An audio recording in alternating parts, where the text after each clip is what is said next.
Selon les rapports d'enquête, le 20 janvier 1996, un objet non identifié s'est écrasé dans cet endroit derrière moi. Pendant les 2 jours qui ont suivi, 2 créatures extraterrestres ont été capturées vivantes par les autorités brésiliennes. Dans les heures qui ont suivi la première capture, le blackout médiatique a été total. Et malgré une importante présence de militaires et de personnel d'urgence et plus d'une douzaine de témoins ayant vu à la fois le vaisseau et les corps, le gouvernement brésilien se refuse à admettre qu'un événement d'origine extraterrestre ait eu lieu dans les environs. Aussi incroyable que cela puisse paraître, beaucoup de gens ici croient à cette histoire. L'épisode Varginha pourrait-il s'avérer la plus significative des rencontres du 4e type?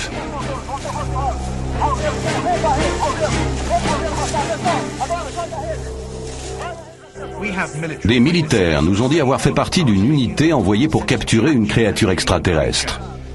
Nous avons des récits de témoins oculaires faisant état de créatures transportées à l'hôpital le plus proche et de détails concernant leur autopsie. Et nous avons parlé aux habitants terrorisés qui disent avoir vu un engin s'écraser sur leur ville.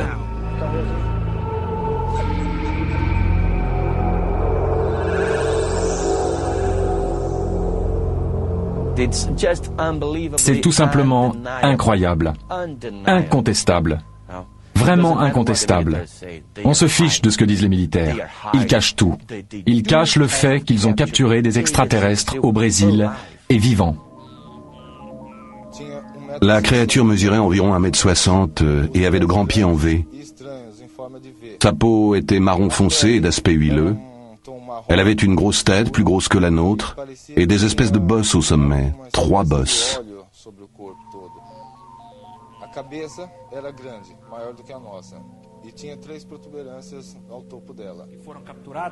Ces créatures d'une autre planète ont été capturées, emportées par les militaires et on a pratiqué sur elles des examens biologiques. Quand je fais des recherches sur des cas d'apparition d'OVNI, j'utilise une méthode de notation après évaluation des preuves et après avoir pesé le pour et le contre. Et je mets 7 sur 10 au cas Varginha. Je ne pense pas que les gens inventent, mais je crois qu'il faut envisager très soigneusement la possibilité d'être en présence d'une série d'événements qui ont peut-être été reliés entre eux par des gens très avides d'en tirer certaines conclusions.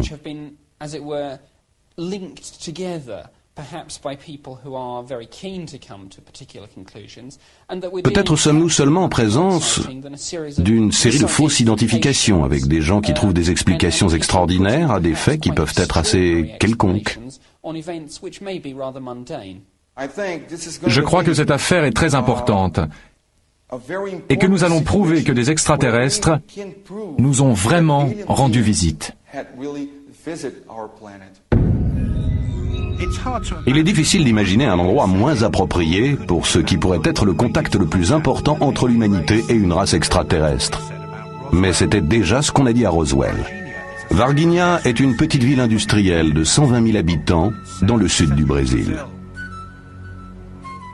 Dès la nouvelle de la capture présumée d'extraterrestres, une armée d'ufologues et de reporters de la presse écrite et télévisuelle internationale a envahi la région pour couvrir ce qui est devenu rapidement la plus stupéfiante rencontre jamais évoquée.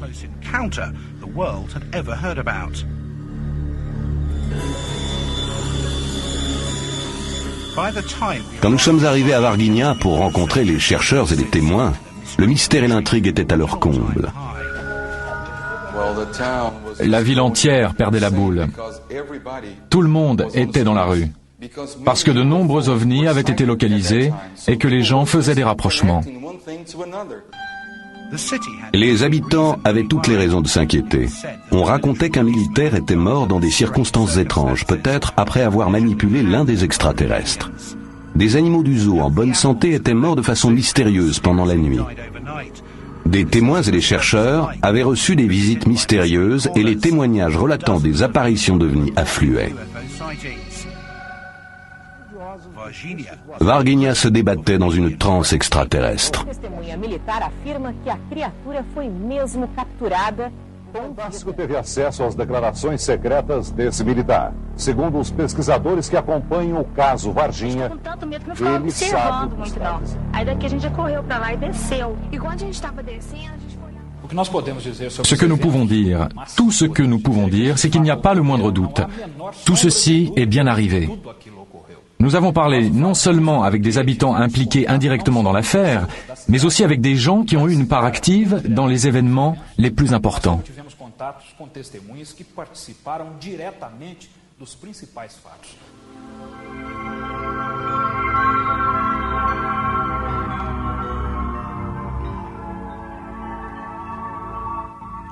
Selon les chercheurs, dans la nuit du vendredi 19 janvier, un satellite espion américain a détecté un objet non identifié entrant dans l'atmosphère. Le système de défense radar nord-américain, le NORAD, dans les Cheyennes, a prévenu le gouvernement brésilien que l'engin se dirigeait vers Varginha. Les autorités militaires de la base de 13 Coracoès se sont mises immédiatement en état d'alerte maximum. Cette nuit-là a été le théâtre d'une activité militaire frénétique et discrète.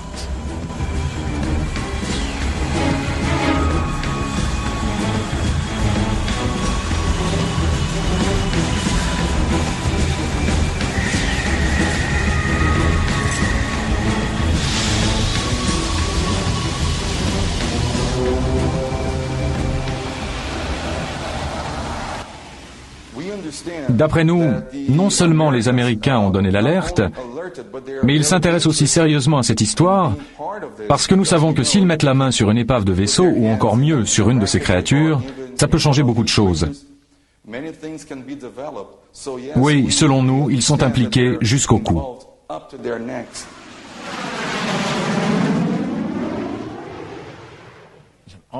Il y a tout un tas d'équipements sophistiqués là-haut, guettant l'entrée dans l'atmosphère d'un satellite américain ou russe, ou d'une soucoupe volante.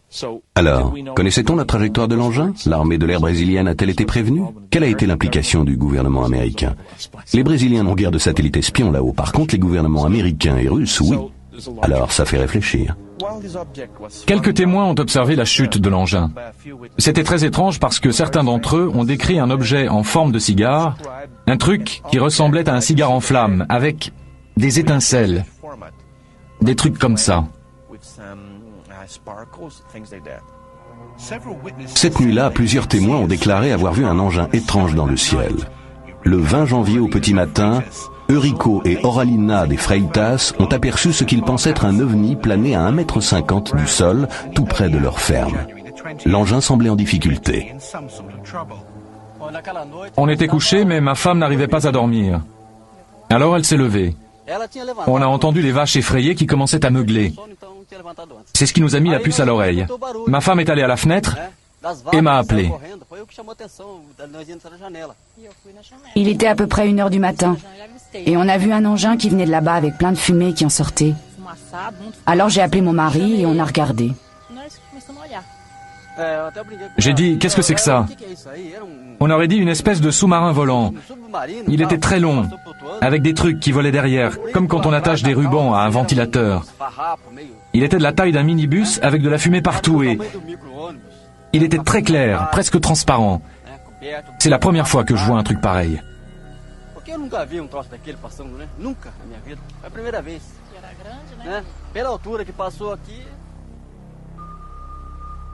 La partie la plus étonnante de l'histoire allait se dévoiler. Selon les rapports, à environ 7 h du matin, le samedi 20, les pompiers recevaient un coup de téléphone anonyme les informant qu'une créature étrange déambulait en liberté dans les environs de Varginha. Les pompiers se sont donc dirigés vers l'endroit où la créature avait été signalée, à environ 5 minutes de distance. Mais curieusement, à leur arrivée à Jardim Mandere, un contingent de la base militaire ESA se trouvait déjà sur les lieux. Comment les militaires étaient-ils au courant? Qui les avait prévenus? Était-ce la preuve que l'on cachait quelque chose?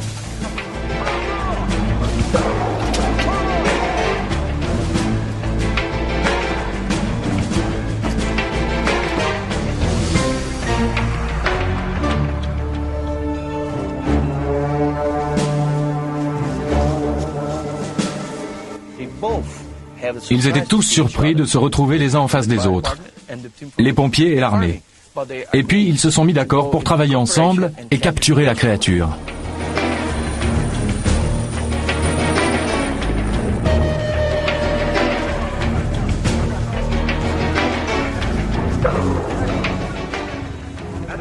Vers 10 h 30 du matin, selon les rapports, Les pompiers ont localisé une créature recroquevillée dans des herbes hautes. Ils s'attendaient à trouver un chat sauvage ou un chien. Ce qu'ils ont trouvé allait avoir un impact considérable pour la ville de Varginha.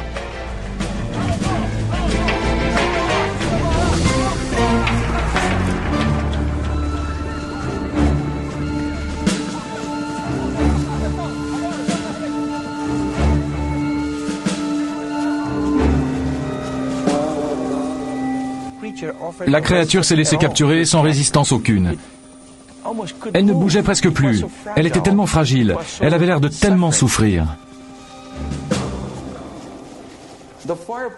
Les pompiers m'ont dit, enfin, un d'entre eux, que la créature n'avait pas réagi, qu'elle avait été très facile à capturer.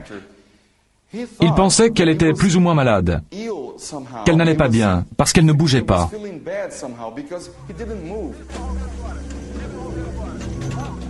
Quand on regarde les témoignages, les dessins qui ont été faits, on n'a pas l'impression d'avoir affaire à des extraterrestres particulièrement évolués. J'imagine très bien un vaisseau spatial qui a des ennuis, une erreur de pilotage sans doute, et ces créatures-là, qui n'étaient peut-être pas aux commandes, et qui se retrouvent lâchées dans la nature.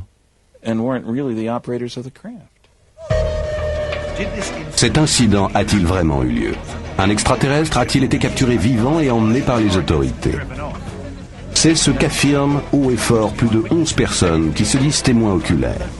L'un d'eux, un avocat local, a observé les manœuvres militaires de sa maison. Il a accepté de témoigner à condition que son identité ne soit pas dévoilée. Après avoir vu les soldats entrer dans les bois, j'ai entendu 3 coups de feu. Et je me suis dit, ils ont tué quelqu'un. Ils sont ressortis des bois peu après. Un des soldats portait un sac dans lequel j'ai cru voir quelque chose bouger.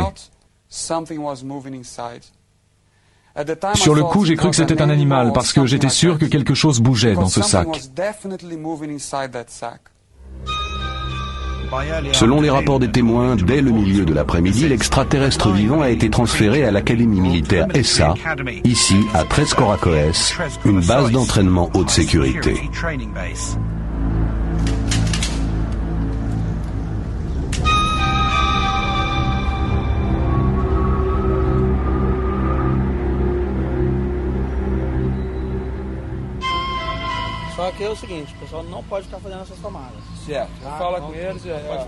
Il faut arrêter de filmer tout de suite. Nous avons demandé à interviewer un officier supérieur. Après plusieurs heures d'attente, un commandant de la base militaire a accepté de nous donner une interview exclusive pour faire le point une fois pour toutes sur cet incident. Si certaines des descriptions des témoins peuvent paraître un peu bizarres, la version officielle des militaires est pour le moins étrange. Il n'y a pas eu apparition d'extraterrestres puisque cela n'a pas été officiellement prouvé.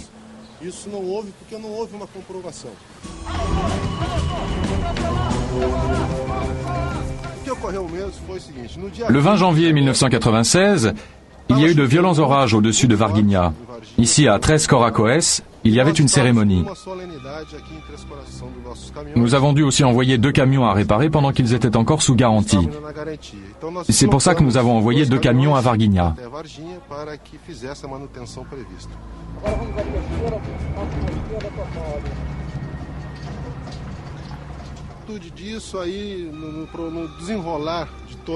Il y a eu aussi d'autres coïncidences qui n'ont fait que compliquer l'histoire.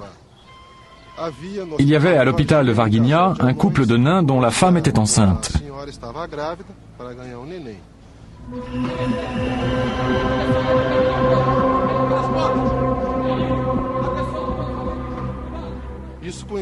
Ce qui coïncidait avec l'histoire des militaires emmenant en camion une créature à l'hôpital de Varginha. Il y a dû avoir confusion avec le couple de nains qui attendait un enfant.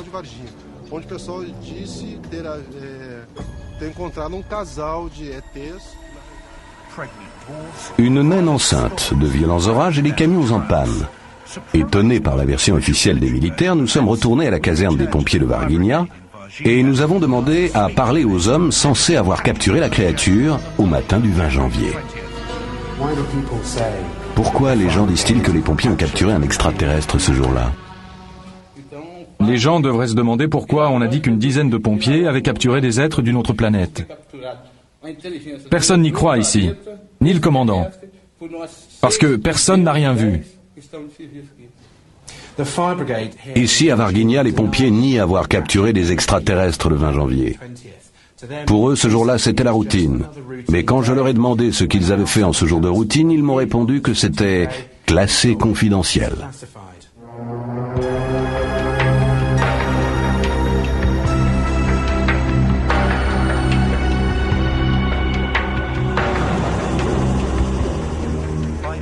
Au début de l'après-midi, au plus chaud de la journée, les rues se sont à nouveau vidées. Et cette incroyable histoire aurait pu s'arrêter là, sans ces 3 jeunes habitantes. Cet après-midi-là, vers 4 heures, Katia, Liliane et Valkyria prenaient un raccourci pour rentrer chez elles et apercevaient une créature semblable à celle capturée par les militaires le matin même. Elle était recroquevillée contre un mur. Il était environ 4 heures et on rentrait de l'école. On a pris un raccourci à travers Jardim Mandere pour aller à Santana où on habite. On a vu une créature bizarre. Mais d'abord, elle ne nous a pas remarqués. Et puis, Katia a hurlé. Alors, elle nous a vus.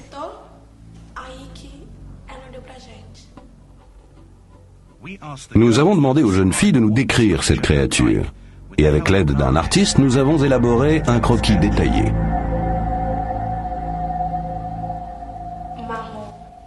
Elle était marron, avec une peau qui avait l'air très douce. La peau brillait au soleil, et on aurait dit comme l'extérieur du cœur. Elle avait de gros yeux, ronds et rouges, et 3 cornes sur la tête. Et on voyait ses veines sur ses bras. Quand elle nous a regardés, on aurait dit qu'elle souffrait, qu'elle avait peur et qu'elle avait mal. C'est surtout quand je l'ai regardée droit dans les yeux, je sentais qu'elle souffrait.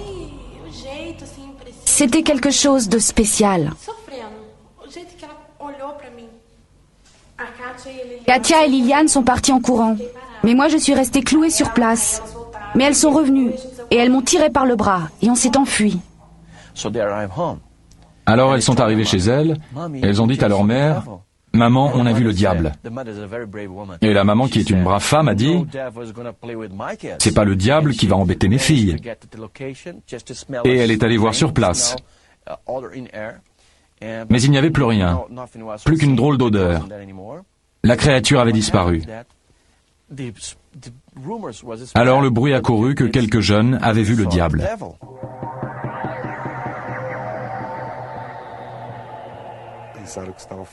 Elles ont eu très peur et ont cru avoir affaire au diable en personne. Elles se sont enfuies et sont arrivées chez elles, mortes de peur.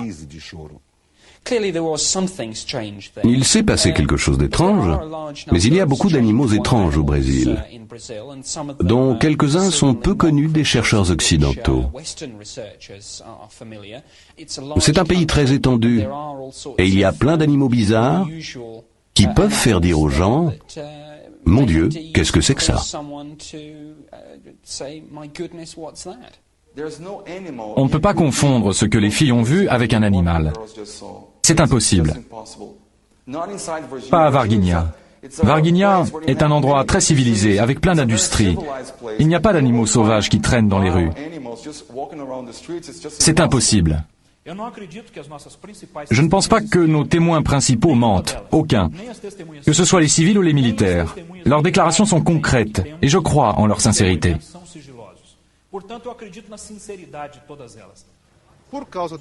Comme je l'ai déjà dit, il y a eu de violents orages ce jour-là. Et à Varginha, il y a un nain handicapé mental qui a un physique très particulier.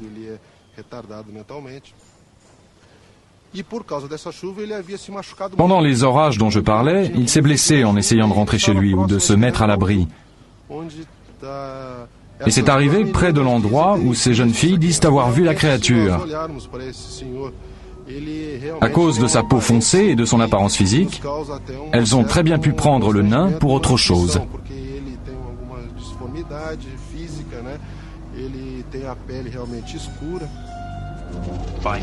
Dans la soirée, Varginha et ses environs bruissaient de commentaires sur les extraterrestres, les ovnis et les fables des militaires. Mais personne n'aurait pu se douter de ce qui allait encore se passer.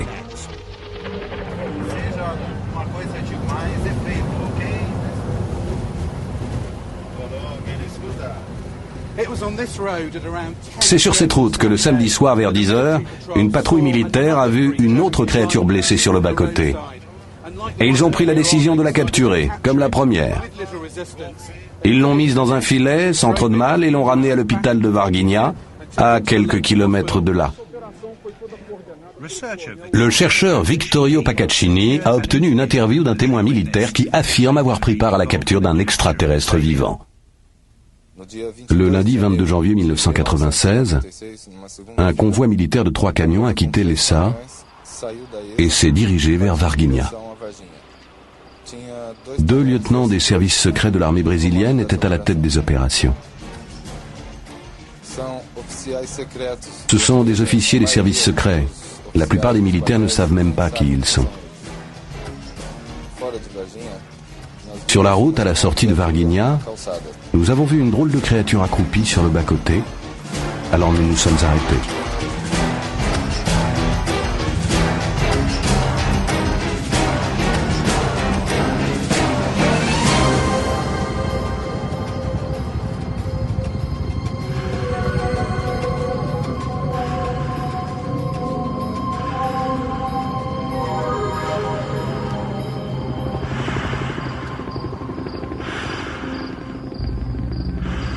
Quand nous avons réalisé ce que c'était, nous avons tous eu un choc. Mais nous avons reçu l'ordre de la mettre à l'arrière du camion et d'aller à l'hôpital. Je me souviens que tout le monde était terrorisé. S'ils ont été si surpris, c'est qu'ils n'avaient jamais imaginé. Tout ce qu'ils savaient des extraterrestres, ils l'avaient vu à la télé. Et à la télé, on en voit de toutes les formes et de toutes les couleurs. Et ils n'avaient jamais pensé qu'un extraterrestre pouvait être comme ça. Ils étaient vraiment stupéfaits. Et ils avaient peur d'attraper une maladie.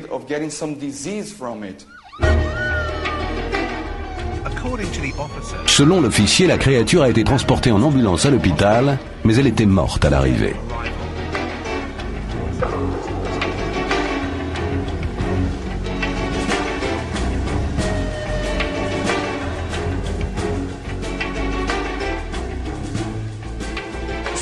Ici, à l'hôpital Humanitas, aux alentours de minuit, c'était la folie totale.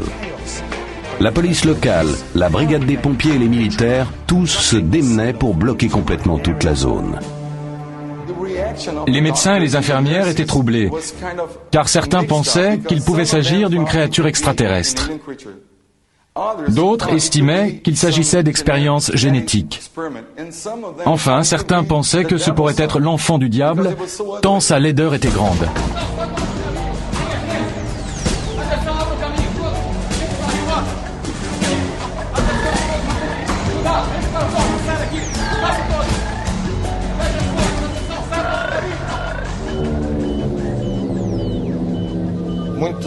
Il y avait plein de docteurs, au moins 15.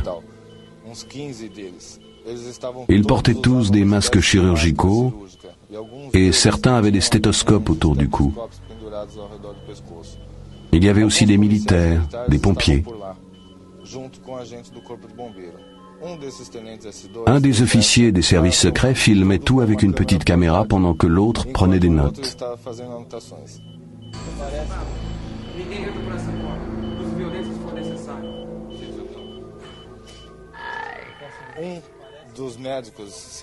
Un des docteurs s'est approché du corps et a ouvert la petite fente de la bouche, a attrapé la langue et l'a tirée avec des forceps. C'était une langue plate et noire d'environ 12 cm de long.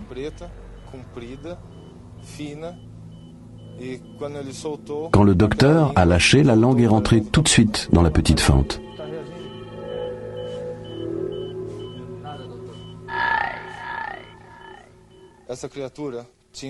Il y avait une odeur épouvantable d'ammoniac. La créature mesurait environ 1,60 m et avait de grands pieds en V. Sa peau était marron foncé, d'aspect huileux. Elle avait une grosse tête, plus grosse que la nôtre, avec des espèces de bosses au sommet, 3 bosses.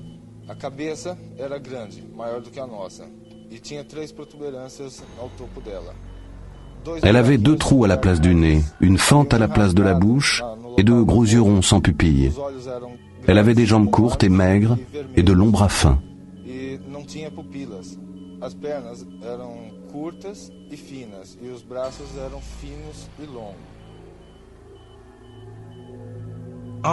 Après plusieurs heures d'examen à l'hôpital, la créature a été transportée avec tout un déploiement de mesures de sécurité à la base de l'ESA à Tres Coracoes.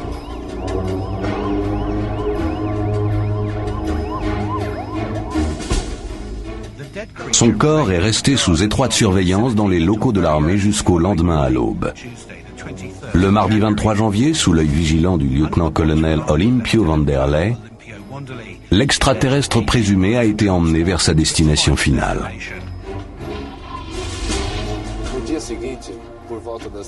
Le lendemain, à 3 heures du matin, le même convoi armé jusqu'aux dents, sous le commandement du sergent Pedrosa, un officier des services secrets, a emporté la créature dans des locaux militaires à Campinas. Ils ont alors passé le relais au capitaine Ramirez, un officier de l'ESA, qui attendait déjà le convoi. Ils ont alors transféré la créature des locaux militaires à l'université Unicamp, dans la même ville. Derrière l'aspect sans prétention des sous-sols de l'université se cachent en fait 2 laboratoires dont l'accès est strictement limité. Pourquoi les créatures ont-elles été transportées là-bas? Parce qu'à l'université de Sao Paulo, il y a toute une équipe de médecins légistes, les meilleurs du pays. Ils sont dirigés par le docteur Badan Palares, qui est considéré comme l'un des plus éminents médecins légistes du pays. Nous avons contacté le docteur Palares dans les locaux médicaux. Il a refusé de répondre à nos questions devant une caméra.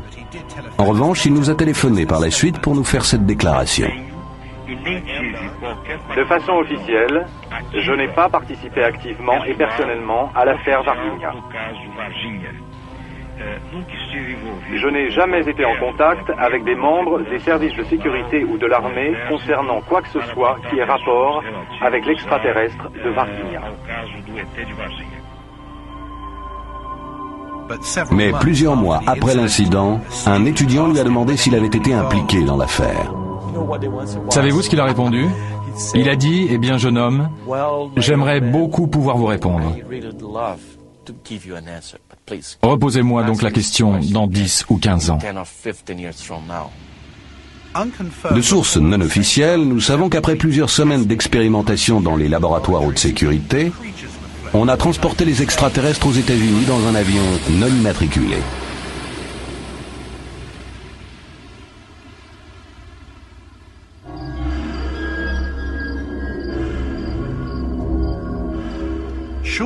Peu de temps après les événements, l'un des soldats que l'on pensait avoir été en contact avec la créature est mort. Marco Eli Cerese, 23 ans, était policier militaire en civil à la base militaire. Il est mort à quelques semaines des incidents et sa sœur Martha est donc convaincue qu'il a été contaminé par la créature. Il a été impliqué dans cette opération de police du début jusqu'à la fin. Et il a accompagné la créature de l'endroit de sa capture à l'hôpital Humanitas. Il est rentré très tard à la maison cette nuit-là. Quand il a capturé l'extraterrestre, il a très bien pu le toucher. Les rapports que j'ai disent qu'il a pu être contaminé par la peau.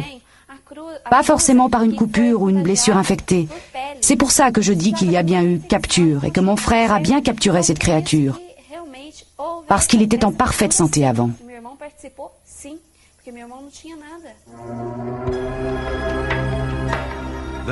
Les docteurs ont dit qu'il n'y avait pas besoin d'autopsie et ont donné l'ordre d'enterrer le corps immédiatement. Nous avons quand même pu obtenir des analyses de sang qui montrent que le sang de Marco contenait 8% de substances toxiques inconnues.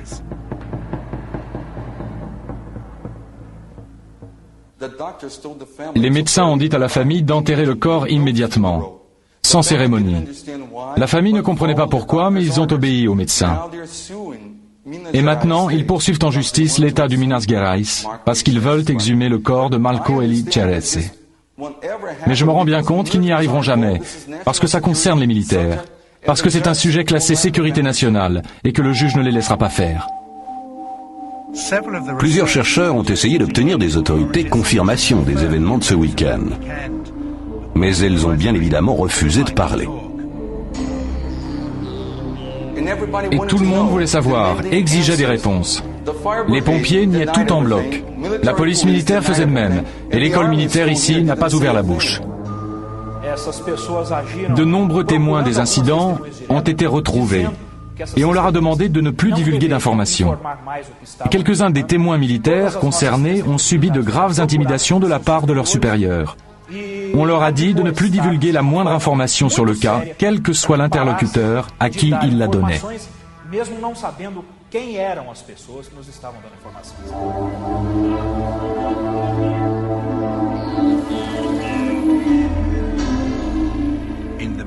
Sous la pression des médias et du public qui exigeaient des déclarations, les militaires ont tenu leur propre conférence de presse au cours de laquelle le général Lima, commandant de l'ESA, a nié publiquement toute participation de l'armée.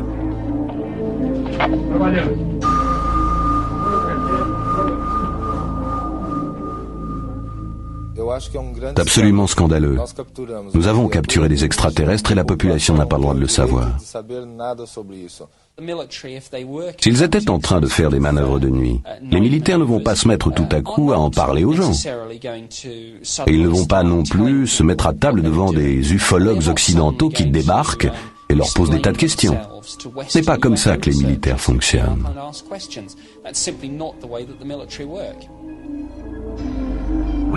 Nous avons essayé de contacter le général Lima, mais les militaires brésiliens nous ont dit ne pas savoir où le trouver.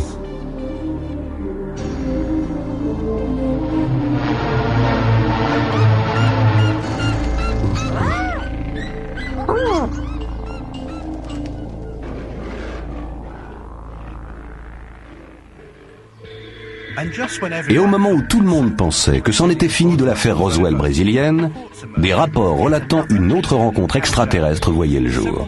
Plusieurs mois plus tard, une vieille dame, Madame Klepf, dit avoir vu une créature pendant qu'elle était à une fête au zoo. Elle a été tellement secouée qu'elle est restée paralysée plusieurs minutes. Je suis sortie fumer une cigarette sur le balcon et j'ai vu quelque chose de vraiment très laid. C'était marron foncé, avec de gros yeux globuleux et rouges.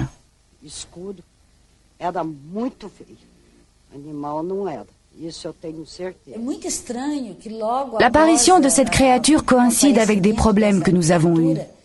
Plusieurs animaux étant morts depuis le mois de février. J'ai perdu 5 bêtes, mais sans savoir comment. Il n'y a aucune explication scientifique et les examens post-mortem n'ont rien donné. C'est très étrange. Ça fait 7 ans que je suis directeur du zoo et c'est la première fois que ça arrive.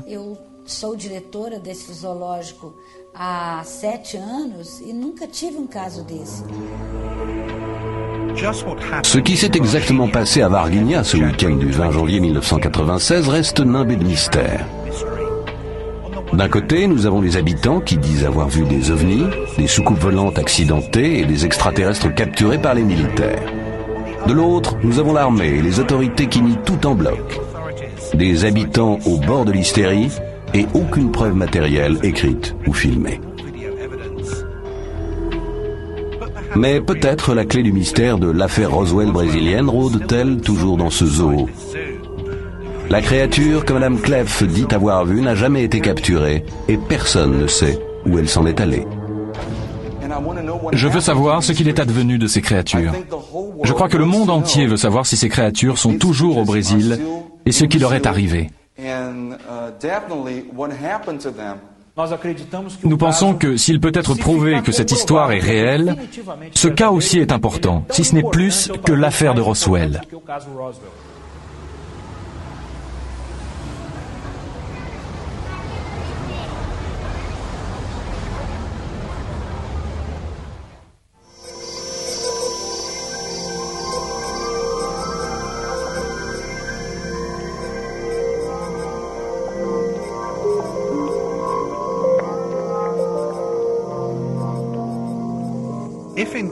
Si ces rencontres avec des créatures extraterrestres au Brésil sont perturbantes, des rapports encore plus étranges nous sont parvenus en provenance de l'île de Porto Rico. Enfoui dans les collines, l'observatoire Arecibo essaye d'entrer en communication avec l'espace intersidéral depuis plus de 30 ans. Ce qui est plutôt inquiétant, c'est qu'il semble non seulement avoir reçu une réponse, mais aussi une visite personnelle. Au cours des 2 dernières années, une créature a terrorisé Porto Rico. On l'appelle maintenant le chupacabras, ou le suceur de chèvre, parce qu'il aspire le sang de ses victimes.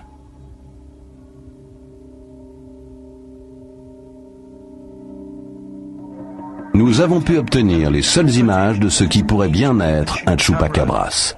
Les sceptiques disent qu'il s'agit seulement d'une carcasse de chat sauvage.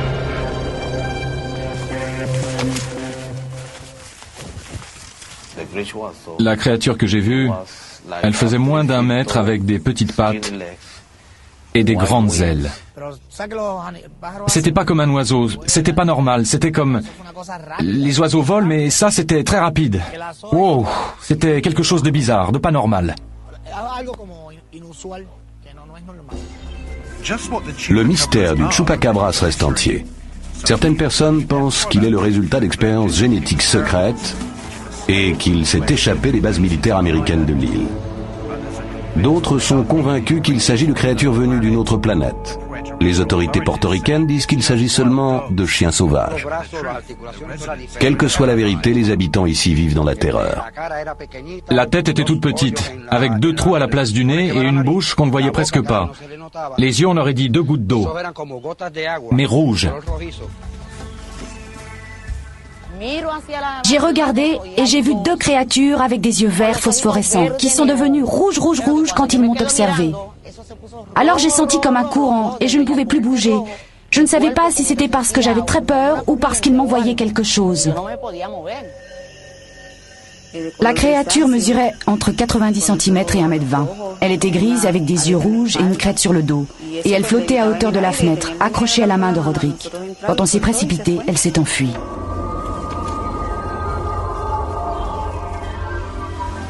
Jorge Martin est bien connu dans cette petite île.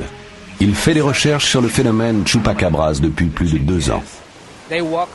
Ils se tiennent debout sur 2 pattes et ils ont sur le dos des espèces de piquants ou d'épines, je ne sais pas trop, qui partent de la tête jusqu'aux reins.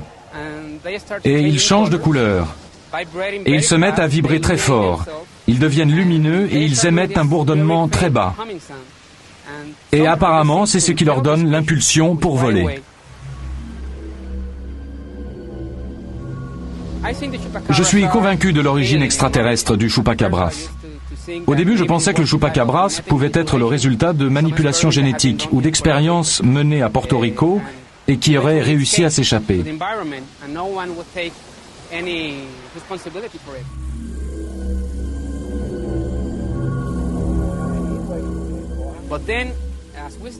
Mais quand nous avons commencé à recueillir de plus en plus de témoignages d'observateurs fiables et sérieux sur tout le territoire de l'île, récits mêlés à des histoires d'ovnis et d'enlèvements, j'ai changé d'avis.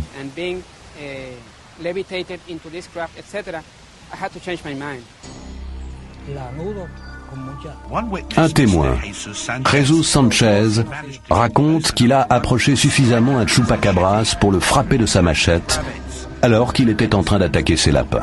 Il est certain que la créature n'est pas un animal ordinaire. J'ai entendu un bruit et je suis sorti pour voir ce que c'était. Quand je suis sorti, la créature a surgi devant moi et je l'ai frappée avec ma machette. Quand je l'ai frappée, elle a fait un bruit comme si je tapais sur un tambour. Elle s'est enfuie à toute vitesse.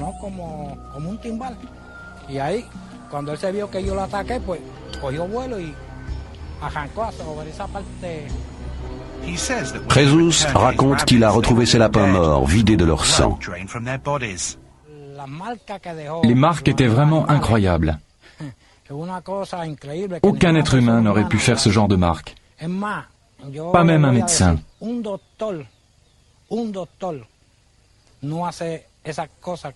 Les lapins avaient des trous dans le cou. Ils traversaient les veines, comme après une opération. Personne ne peut faire ça ici. Nous lui avons montré les dessins d'artistes représentant un chupacabras fait d'après d'autres témoignages.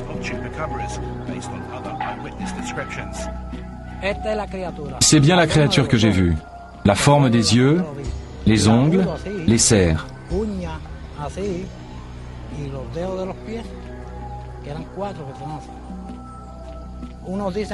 À Porto Rico, il y a des gens qui disent que c'est des singes, mais ils mentent, parce que les singes ne volent pas. À mon avis, ils viennent d'une autre planète.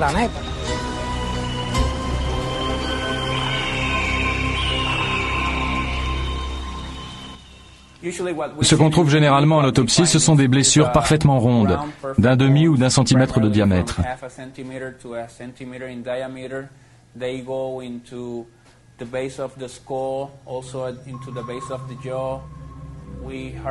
Quelques-uns des corps ne présentent pratiquement pas de rigidité cadavérique. Je dirais que les animaux sont vidés des 3/4 de leur sang, à peu près.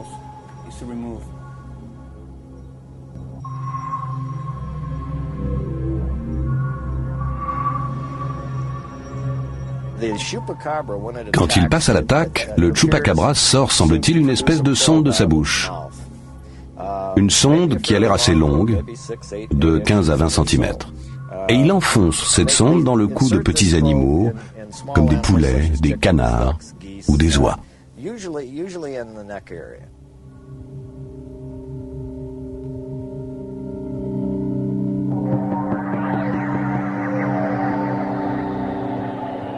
Le policier Juan Colazo prétend qu'une nuit, il s'est retrouvé nez à nez avec le chupacabras.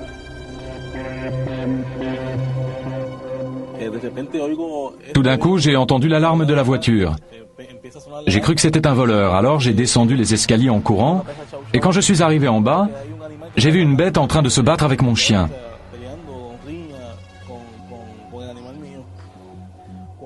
Quand je me suis approché, j'ai compris que c'était le chupacabras, parce que j'avais déjà entendu des descriptions.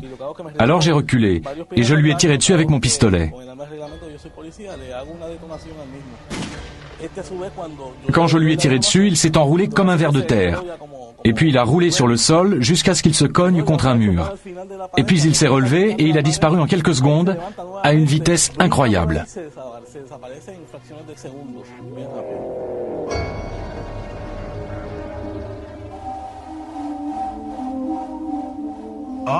Armés des rapports des témoins, nous avons demandé aux autorités de Porto Rico de s'exprimer sur ces événements mystérieux.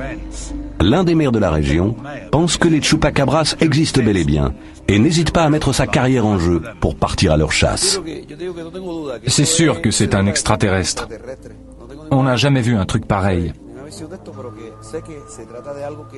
Je travaillais dans la police portoricaine avant de devenir maire et j'ai fait pas mal d'enquêtes, mais je n'ai jamais rencontré un cas aussi étrange et compliqué que celui-ci. J'ai vu beaucoup de gens. Je suis allé voir le chef de la police, mais il n'a pas voulu m'aider. Il m'a ri au nez et a dit que c'était simplement une bête sauvage. Nous sommes arrivés à deux conclusions. La première, c'est qu'il s'agit d'une créature d'une autre planète. Et la deuxième, c'est qu'il s'agit d'une expérience du gouvernement à El Yunque. Voilà nos deux conclusions.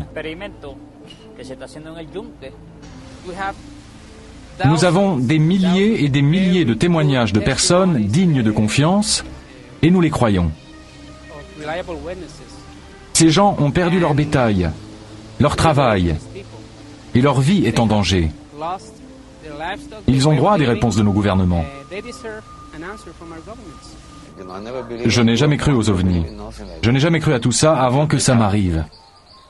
Maintenant j'y crois parce que je l'ai vu de mes propres yeux. Qu'est-ce que vous pensez de tout ça? Nous ne sommes pas seuls. Nous ne sommes pas seuls. Nous ne sommes pas seuls dans l'univers. C'est tout. Il est possible que nous ne soyons pas seuls dans l'univers. Mais si le chupacabras est réellement un visiteur d'une autre planète, il vaudrait peut-être mieux que nous soyons seuls.